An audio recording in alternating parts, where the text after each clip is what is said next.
Hi, you're back on the Bible Forum. I am Warren Sprouse. This is June 3rd, 2018.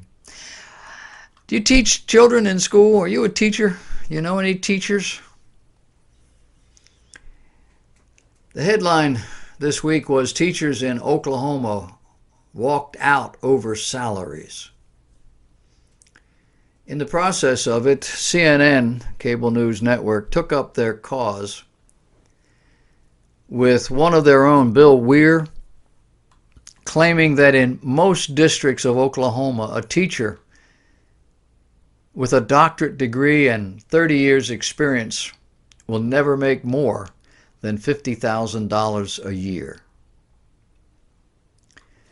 Well, inquiring minds want to know, is that true? I mean, it sounds about right. Well, according to research done by one watchdog outfit, accounting for the disparity between the annual work hours of full-time public school teachers and full-time private industry workers, the average annualized cost of employing teachers in the school year 2016-17 was $120,578 per teacher in the U.S., about $92,545 in Oklahoma. Now, this doesn't include certain post-employment benefits, but does include the time teachers spend for lesson preparation, test construction, grading, providing extra help to students, coaching, and other activities. I'm not sure it does. But the implication is that it does. What they're talking about is that if teachers had to work the same number of hours that industry workers do, that would be what they get paid. On the other side, a full-time private industry employee worked an average of 37% more hours per year than a full-time public school teacher. By that calculation, the teacher is pretty much almost part-time. Unlike less rigorous studies, this data from the Department of Labor is based on detailed records of work hours instead of subjective estimates about how long people think they work. Because the common exception in my day was the time a teacher spent at home grading papers. Now, that may vary from school to school. I remember in the 1970s, late 1970s, New York school teachers were being given time during the school day to take care of their business. They didn't have to take anything home. They had time there if they used it properly. They have a strong union. A national representative poll commissioned in 2017 by an organization called Just Facts found that 49% of voters think the average spending per public school classroom is less than $150,000 a year. This is lower than half the actual amount. Furthermore, a few days before the walkouts began, the state of Oklahoma passed a law raising the average salary of teachers by $6,100, and they still walked out. Now, the classic illustration of the old saying, never let facts interfere with what you want to believe, this is the kind of thing that's going on. Unions have taken over the teacher's plight. When unions arrive, costs go up, productivity goes down. More effort is spent on rights than on responsibilities.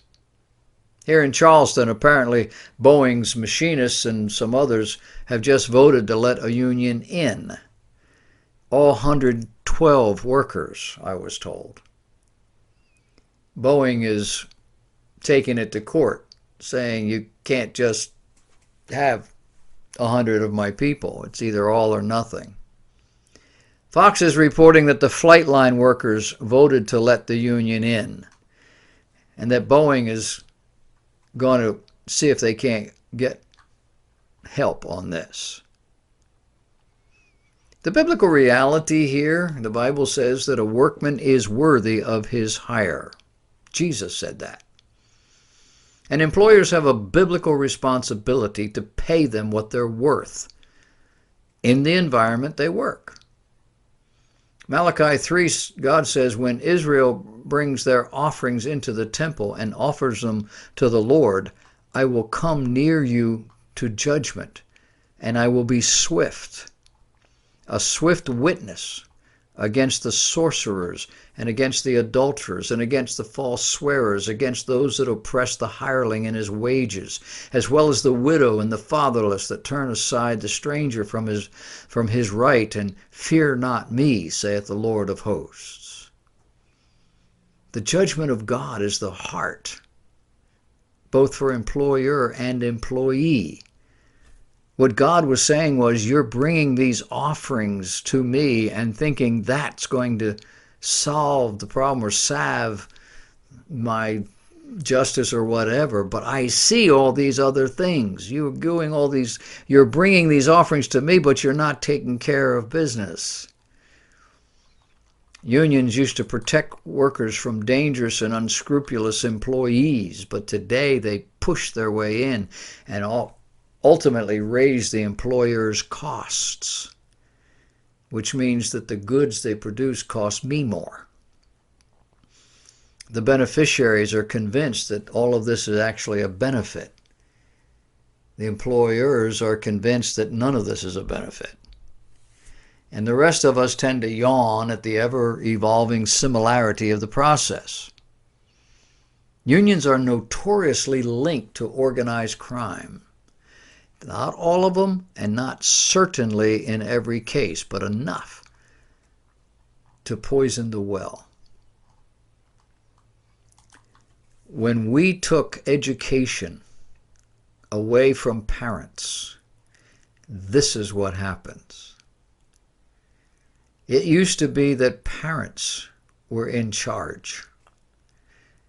One-room schoolhouse, small town. The parents paid the teacher's salary. She was there on the behest of the parents. The parents determined. In my day, in the 1950s, parents were still in charge. Eventually, things moved outside of the community and became a county system. Then it became a state system. And in the last 30 or 40 years, it's been a federal system.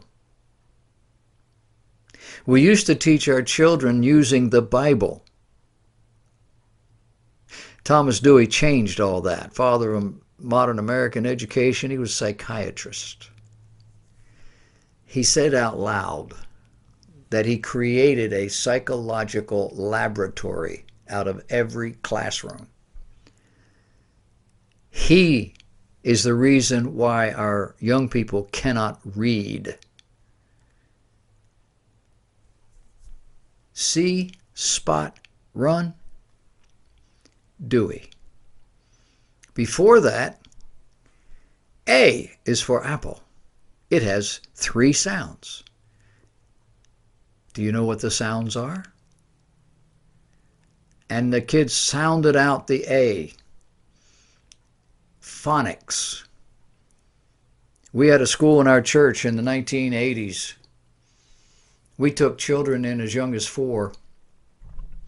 We put them in what you would call kindergarten. Started them out in September, and by Christmas they could read anything you put in front of them. 4-year-olds.